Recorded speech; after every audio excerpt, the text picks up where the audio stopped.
Beyond this gate lies the most dangerous challenge yet, one that has terrified even the gods. The third gate of the Duat isn't just a barrier, it's a test of survival. Will Ra make it through, or will the forces of chaos finally overtake him? In this video, we'll explore the terrifying secrets of the third gate, unraveling its mysteries from ancient Egypt to the psychological depths of Carl Jung, and even the cosmic horrors imagined by H.P. Lovecraft. Stay with us as we journey deeper into the underworld, where each gate reveals something more sinister than the last. We begin this journey through the third gate of the Duat, where Ra faces his greatest trials yet. In this video, we will uncover the deeper mysteries hidden within the ancient Egyptian myth of the third hour of the underworld. But this is more than just mythology. Through Carl Jung's psychological lens, we'll see how this journey reflects the internal struggles of the human soul. And to make it even more compelling, we'll step into the mind of H.P. Lovecraft, exploring how cosmic horror and the unknown mirror the dangers lurking in Egypt's underworld. Join me as I share my travels to Egypt, where I experienced the timeless mystery of these ancient ruins firsthand. Scene 1. In the depths of the third hour of the Duat, Ra's solar boat enters a realm of silence and shadows. The boat is carried by the forces of night, moving ever forward through a pitch-black river surrounded by towering cliffs. The air is thick with mystery, and the souls of the departed line the shores, watching as Ra's boat passes silently through. They are the silent ones, those whose hearts did not betray the sun god, allowed to witness Ra's journey as he moves deeper into the underworld. As you watch Ra's solar boat drift deeper into the heart of the third hour, the once smooth journey is suddenly interrupted. The waters, calm and quiet, begin to churn. Darkness thickens, swallowing the light. And then it appears. From the abyss, an immense, terrifying form emerges. It slithers silently at first, but you can feel its hunger, its need to consume everything in its path. This is Apep, the eternal serpent of chaos, a force so ancient and destructive it threatens to devour the sun itself and cast all into eternal night. You see its coils stretch endlessly across the water, its scales glistening like shards of dark glass. Its eyes, burning with hatred, lock onto Ra's boat. The air is thick with tension, every breath feels heavier, as even the gods on board seem to brace themselves. You wonder, can they stop it? But Ra stands firm, undeterred, though his enemy is unlike any other. His loyal gods, Seth, god of storms, Isis, goddess of magic, and Horus, the avenger, move swiftly to his side. Their presence gives you hope. They are armed, their spears glowing with divine light, and their shields pulsing with power. But is it enough? Without warning, Apep strikes. Faster than you imagined, its massive body lashes out toward the boat. Seth is the first to react, his strength unmatched as he deflects the blow. You feel a sense of relief, but only for a moment. The battle is far from over. Horus, with his sharp eyes and precision, aims his spear at the serpent's hide. Isis weaves a shield of magic, her ancient spells barely containing the chaos that threatens to erupt. Every moment is tense. Every strike feels like it could be the last. The light and darkness clash violently, and for a second you think, will Apep win? Then Ra calls upon the full power of the underworld. Fire erupts from the depths of the Duat, engulfing Apep. You watch, heart pounding, as the great serpent writhes in agony. The waters beneath it begin to boil, and the air around you is searing. But Apep does not yield easily. Just when it seems the light may falter, Seth and Horus together strike a final blow, piercing the heart of the serpent. With a deafening roar, Apep is silenced. But the silence is not comforting. You know the battle is won, but this enemy will return. For the struggle between light and darkness is never-ending. Scene 2. Ra's boat glides smoothly through the river of night, its prow cutting through the water. In this hour, The waters themselves seem to whisper, carrying the weight of the trials yet to come. Guardians of the underworld, serpentine figures, slither along the edges of the realm, their eyes fixed on the boat, awaiting those who would dare challenge the order of Ma'at. Scene 3. As Ra's boat approaches the first shrine, a gatekeeper, dressed in dark, ancient robes, emerges from the shadows. His form is tall and skeletal, his eyes glowing with an ethereal light. He speaks no words, but his presence is felt, a silent demand for respect. The passage is not granted lightly, for only those pure in heart may pass through the gates of the underworld unharmed. Ra's boat is guided forward by the unseen hands of the gods, slipping past the guardian as the way is opened. Scene 4. At the second shrine, towering figures of ancient deities stand guard. They are frozen in eternal vigilance, their stone faces impassive. The shrine is a place of judgment, where the deeds of the living are weighed against the feather of Ma'at. Each soul here is tested, and only those whose hearts remain as light as the feather may proceed. Ra's presence is a reminder of this eternal truth. Scene 5. Moving deeper into the heart of the third hour, the river grows darker and the shadows thicken. The boat approaches a great lake, surrounded by high cliffs, where the souls who defied the sun god are cast into the abyss. This is the Lake of Fire, a place of torment for those who turn their backs on Ra. Great serpents and jackals patrol the shores, preventing the unworthy from entering the lake's waters. Scene 6. The boat halts briefly before the lake. Ra looks upon the souls of the damned with no pity, for they brought this fate upon themselves. The serpents hiss, their tongues flicking as they encircle the waters. The souls trapped on the shore cry out, reaching toward the boat, desperate for salvation that will never come. The heat from the lake is unbearable, its flames licking the sky in a dance of punishment. Scene 7. As Ra's boat moves on, passing through the final passage of the hour, the flames of the Lake of Fire are left behind. Ahead lies the path to the fourth hour, a place of deeper darkness and mystery. The guardians of this passage emerge from the shadows, their eyes gleaming in the dim light of the Duat. Ra's journey is far from over, but the souls of the worthy follow, their silent prayers echoing through the darkness. Greetings, my dear friend. I am Carl Gustav Jung, and today we embark on a journey not through the deserts of Egypt, but through the deserts of your own mind. What if I told you that the greatest battle you will ever face is not with the external world, but within yourself? Deep within you, there lies a force, a shadow, shaping your decisions, controlling your emotions without you even realizing it. Think back. How many times have you acted without knowing why? Felt held back by a fear or doubt that you could not name? This shadow is your hidden self, and to truly live, you must confront it.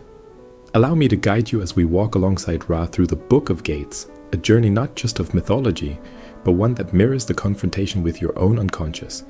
Are you ready to explore the darkness within and emerge transformed? Scene 1. Confronting the unknown, the shadow.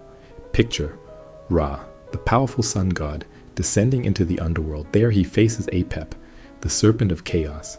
But this serpent is more than just an enemy. Apep is the shadow, an archetype that represents all that Ra fears and denies within himself. And this is not so different from you. You too have a shadow. It is the part of you that you have rejected, the fears, anxieties, and impulses that you deny. Perhaps it is anger, or perhaps it is that quiet voice that whispers, "You're not enough." But my friend, the more you deny this shadow, the stronger it becomes. If you do not confront it, like Ra with Apep, it will control you. Do not fear it. Meet it face to face. Only then can you transform. Scene 2. The silent judge, the self. Now Ra stands before Osiris, the silent judge. But Osiris is no ordinary god. He represents the self, the totality of your being. He is not here to punish you, but to reflect the truth of who you are. When you face a difficult decision, It is the self that questions you. Is this what you truly desire? Is this who you are? The self seeks balance, my dear friend, not perfection. It asks you to integrate all parts of yourself, the good and the bad, the light and the dark. Osiris reflects not your actions alone, but whether you have faced the parts of yourself you have long ignored. It is through this confrontation that you become whole. Scene 3. The Lake of Fire, transformation. And then Ra reaches the Lake of Fire, a place of danger and transformation. But here is where the true magic lies. The fire does not destroy him, it transforms him. This, my friend, is the process of individuation, the central task of life. To grow, to evolve, we must let the false self burn away in the fire of trials and suffering. Consider the hardships you have faced. Did they destroy you, or did they force you to become stronger, more aware of who you truly are? The Lake of Fire is not a place of death, but of rebirth. It is where the old self dies, and the real you begins to emerge. Are you ready to step into that fire? Scene 4. The 12 Silent Gods, archetypes. As Ra travels further into the underworld, he encounters 12 silent gods standing before their shrines. These gods are not merely deities of ancient myth. They are the archetypal forces that live within you, the warrior, the lover, the ruler, the sage. Each one of these archetypes influences you more than you might realize. The warrior within you drives you to fight for what matters, even when you are afraid. The lover seeks connection, intimacy, and passion. The ruler commands authority, seeking control and leadership. The sage searches for truth and wisdom. These archetypes are not simply ideas. They are the patterns of behavior that guide you every day. To ignore them is to ignore the forces that shape your life. Scene 5. The final test, the passage of lost souls. Ra's final test is the most difficult. The path grows narrower, the walls close in. The lost souls reach out, their silent screams filled with regret, longing for resolution. These souls represent every trauma you have not healed, every regret you still carry. They are the unresolved parts of yourself that haunt you, keeping you from moving forward. But you cannot outrun these parts of yourself forever. You must confront them, face the pain and the regret, and only then can you continue on your journey. The final gate is the hardest to pass through because it requires you to look back, to see everything that you have been afraid to acknowledge. But only by confronting this can you be free. Conclusion, the journey within. And now, dear friend, you see that Ra's journey is not just a myth, it is your journey. Every gate, every trial, is a challenge for you to confront your own inner darkness, to embrace your shadow, and to emerge transformed. This is the path to wholeness, the path to becoming who you truly are. But make no mistake, the journey is difficult.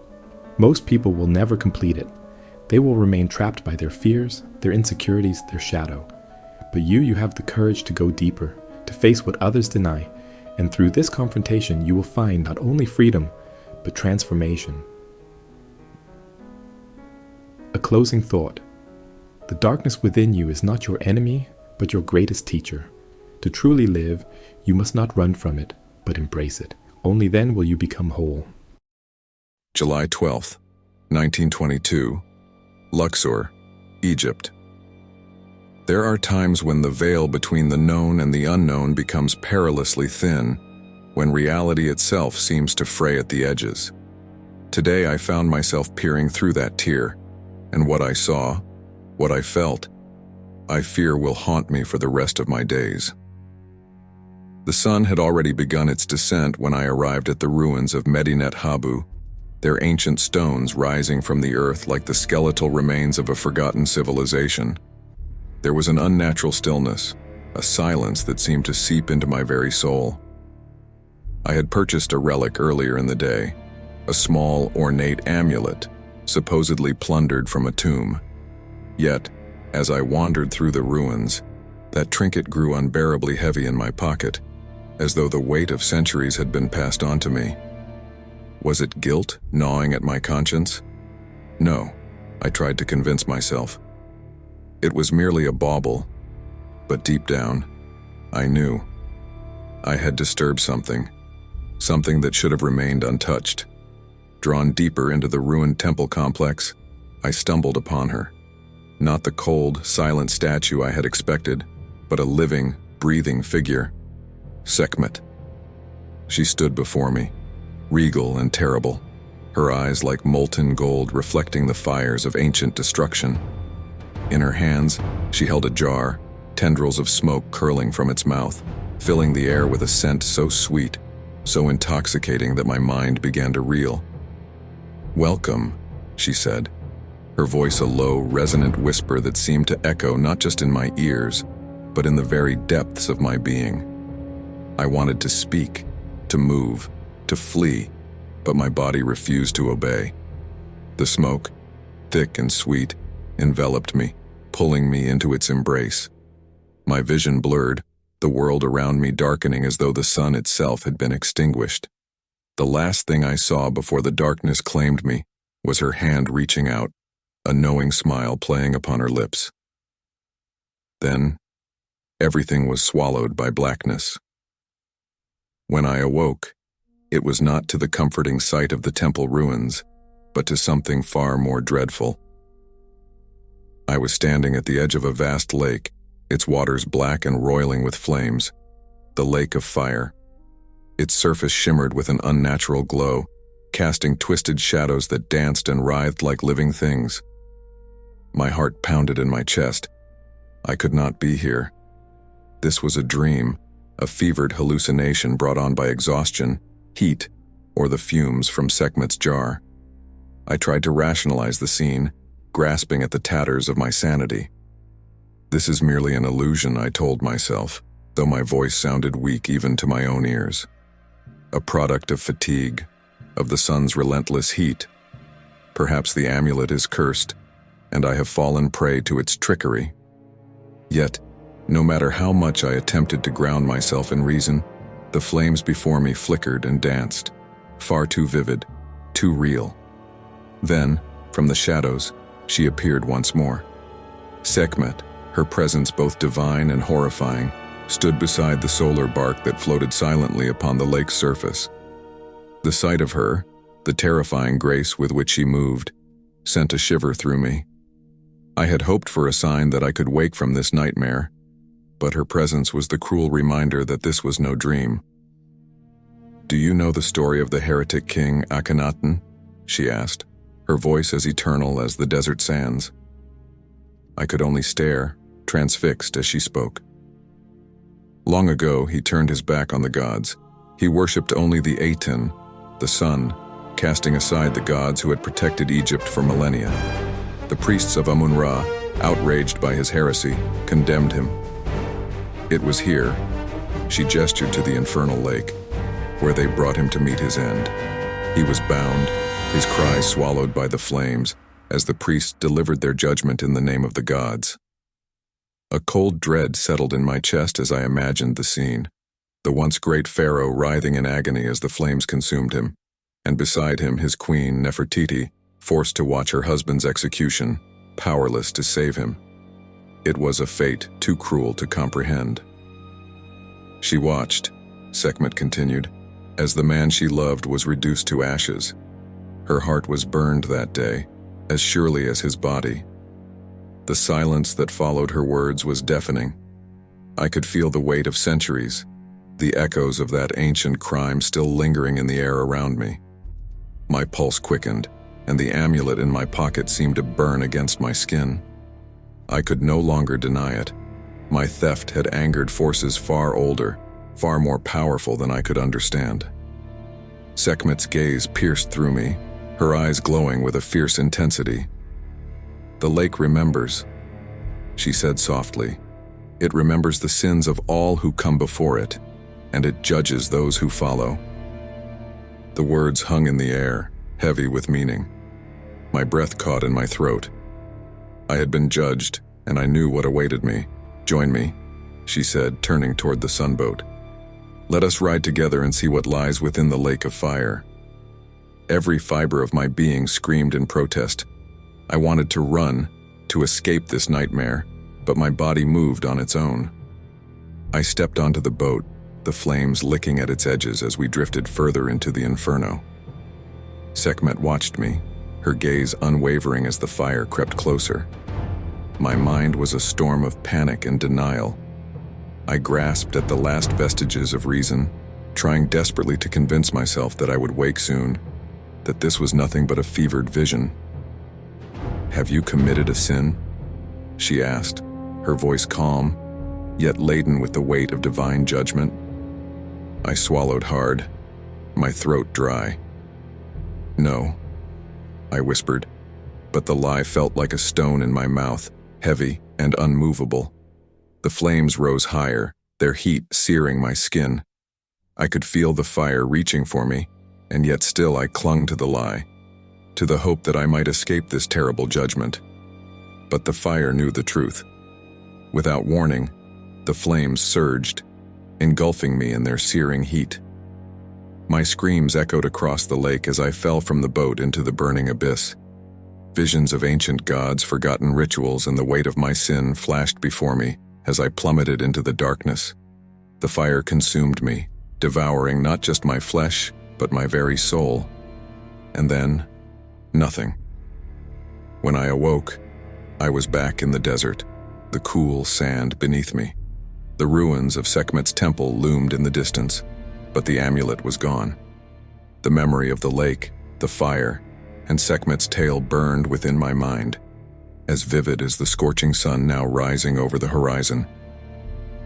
For a brief moment I thought I had escaped, that perhaps it had all been a terrible dream. But then, from the far distance, carried on the wind, I heard it. Soft at first but unmistakable, the mocking laughter of Sekhmet.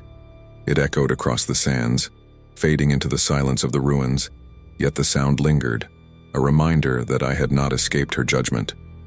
She was still watching, still waiting, and I knew deep within that I had only begun to glimpse the horrors that awaited me.